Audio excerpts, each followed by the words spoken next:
नमस्कार, ज्योती अन्नपूर्णा किचनमध्ये तुमचं स्वागत आहे। आज मी आलेली होती शेतात डबा खायला। तर त्याचं कारण असं होतं, आमच्या शेतात होती आज कांद्याची लागवड। त्याच्यासाठी मिस्टरांसोबत मी आज सकाळी शेतात आलेली होती। तर म्हटलं आज दिवसभर कुठला व्हिडिओ किंवा रेसिपी तयार होणार नाही, म्हणून मग शेतातली कामं काय चालू आहेत तीच दाखवायची आणि डबा काय खाल्ला तो देखील दाखवायचा। सगळ्यात आधी कांदा लागवड करण्यासाठी जे रोप लागतं ते आम्ही मागच्या महिन्यातच बियाणं टाकून त्याचं रोप तयार करून ठेवलेलं होतं।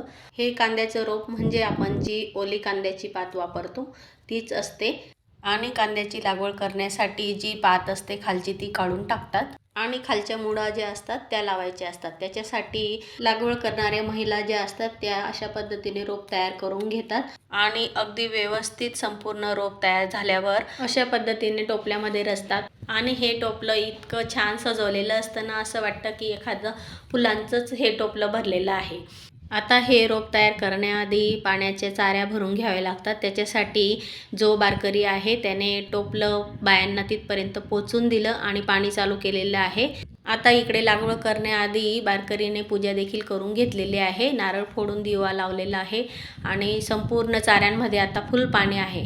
बघू शकता हे रोप अगदी आपण तांदळाचं रोप जसं लावतात त्याच पद्धतीने हे कांद्याचं रोप देखील लागवड करतात। कुठलंही काम असो, घरात असो बाहेर असो, शेतात तर आपल्या भारतात अजूनसुद्धा महिलांशिवाय कुठलीच कामं होत नाही। मी एक शेतकरी आहे। आम्ही जरी शेतकरी असलो तरी मला हे कामं जमत नाही, पण हे शेतातले काम करताना ते बघायला, परत ते कसं काम करतात ते जाणून घ्यायला मला आवडतं। म्हणून मी आज शेतात आल्यावर व्हिडिओ तयार केला आणि हे कामं तुम्हाला देखील दाखवण्याचा प्रयत्न केलेला आहे आणि आमच्या बायांची मस्त कांदा लागवड देखील अगदी जोरात चालू झालेली आहे। तसं हे पाण्यात उतरून काम करणं काही सोपं नाही, खूप कठीण आहे, पण तरी ते त्यांच्या सवयीमुळे खूप छान अशी लागवड करतायत।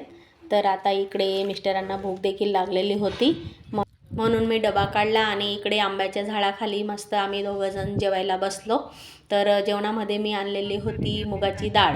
सकाळी शेतात यायची घाई होती म्हणून मी कुकरला मुगाची डाळ लावून कारण माझ्या मिस्टरांना डब्यामध्ये कोरडी मुगाची डाळ आणि पोळी हे खूपच आवडतं आणि मी माझ्यासाठी कळण्याची भाकरी आणि ठेचा देखील आणलेला आहे, कारण शेतात ठेचा भाकरी खाल्ल्याशिवाय मनच भरत नाही। अशा पद्धतीने आम्ही मस्त जेवण केलं आणि तोपर्यंत आमचा शेतातला गुरु आला आणि त्याला देखील पोळी टाकली। असा हा माझा आजचा शेतातला दिनक्रम तुम्हाला कसा वाटला? व्हिडिओ आवडल्यास लाईक शेअर करा, चॅनलला सबस्क्राईब करा। पुन्हा भेटू अशाच नवीन रेसिपीसह। धन्यवाद।